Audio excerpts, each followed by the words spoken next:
Dans 42 Dodo, c'est le début de la Coupe du Monde de football et comme chaque jeudi, je vous raconte un moment qui a marqué l'histoire du mondial. On aurait d'ailleurs pu commencer cette série par cette aventure que je vais vous présenter aujourd'hui. On remonte le temps jusqu'au mois de juillet 1930 pour aller à Montevideo en Uruguay.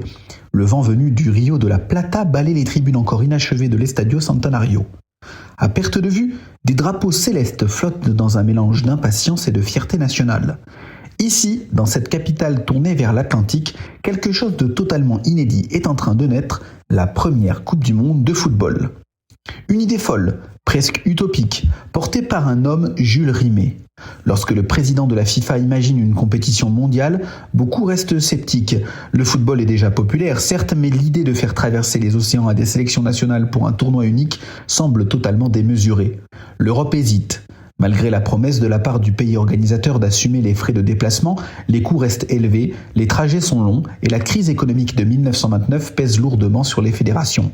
Finalement, seules 4 équipes européennes seront du voyage, la France, la Belgique, la Roumanie et la Yougoslavie. Toutes embarquent à bord du même navire, le Conte Verde. À bord, joueurs, dirigeants et arbitres cohabitent pendant plusieurs semaines. On s'entraîne sur le pont jusqu'à ce que les ballons passent par-dessus bord. On discute stratégie entre 2 repas. On mesure aussi l'ampleur de l'aventure. Le capitaine français Alexandre Villaplane confie alors à un journaliste « Nous partons vers l'inconnu, mais si ce tournoi réussit, il changera le football à jamais ». L'Uruguay n'a pas été choisi par hasard. Double champion olympique en 1924 et 1928, le pays est alors une référence mondiale. Mais il célèbre aussi le centenaire de sa première constitution. Organiser cette compétition est une manière d'affirmer son identité sur la scène internationale. Et puis c'est surtout le seul candidat à bien vouloir organiser un tel événement, car la crise financière de 1929 a durement touché tous les pays de la planète. Le 13 juillet 1930, le tournoi débute presque discrètement. Peu de spectateurs assistent au premier match, mais sur le terrain, le spectacle est là. La France entre dans l'histoire en inscrivant le premier but de la compétition, œuvre de Lucien Laurent face au Mexique. Il racontera plus tard « Quand j'ai marqué ce but, j'ai eu une joie simple, celle d'un buteur normal avec ses coéquipiers. On a dû tout juste s'embrasser ou se taper dans la main avant de reprendre le jeu. Sur le coup, je ne me suis pas posé la question de savoir si c'était le premier but du mondial. Je n'ai même pas réalisé. » Les équipes s'affrontent lors d'un premier tour disputé et assez serré entre des nations qui ne s'étaient jusqu'alors jamais rencontrées. Et peu à peu, la machine s'emballe. Les tribunes se remplissent, l'intérêt grandit et surtout un favori se détache, l'Uruguay. La Céleste est en mission, portée par ses stars dont José Nazazzi, capitaine emblématique, et Héctor Scarone, virtuose du ballon. La sélection uruguayenne avance avec détermination, mais un autre adversaire impressionne, c'est l'Argentine. Technique, rapide, imprévisible, l'Albicéleste s'impose comme le rival naturel de l'Uruguay. Et très vite, l'idée d'une finale entre les 2 voisins, les 2 rivaux historiques, devient une évidence. Entre l'Uruguay et l'Argentine, le football dépasse le cadre du sport. C'est une rivalité culturelle, historique, presque identitaire. À l'approche de la finale, la tension monte. Des milliers de supporters argentins traversent le Rio de la Plata pour assister au match. Les bateaux sont pleins, les quais bondés. Le quotidien argentin Critica titre « Nous allons conquérir Montevideo ». En réponse, la presse uruguayenne appelle à la mobilisation générale. Le jour de la finale, 30 juillet 1930, l'Estadio Centenario est plein à craquer. Plus de 90 000 spectateurs, une marée humaine compacte, vibrante. Mais même avant le coup d'envoi, un détail symbolise la tension. Les 2 équipes refusent de jouer avec le même ballon. Il faudra l'intervention de l'arbitre pour trancher. Une mi-temps avec le ballon argentin, une mi-temps avec le ballon uruguayen. L'Uruguay ouvre le score d'entrée par l'intermédiaire de Dorado.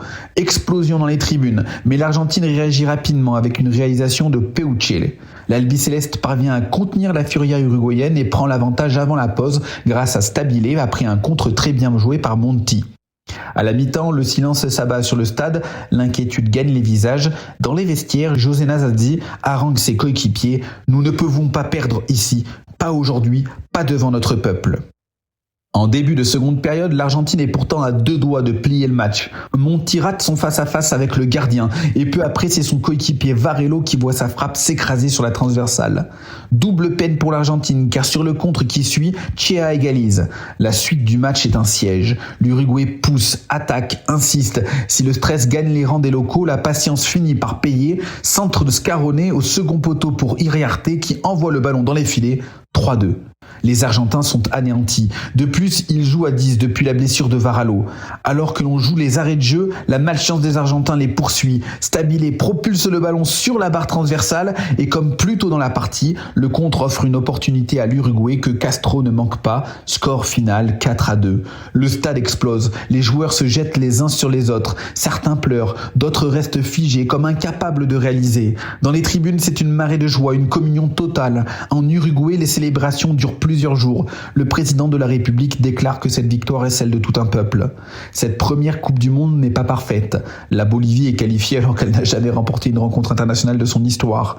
L'arbitre de la rencontre France-Argentine siffle la fin alors qu'il reste une petite dizaine de minutes.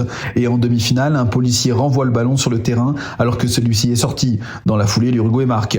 L'organisation est parfois approximative, mais elle pose les bases.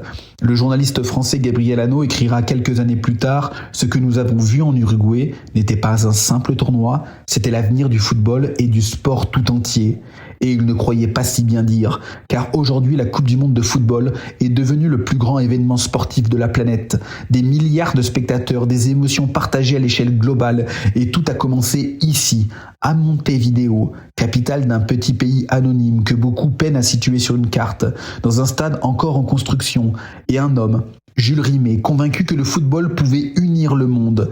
Montevideo 1930, c'est un acte fondateur, le moment où le football est devenu universel et où une simple compétition s'est transformée en légende.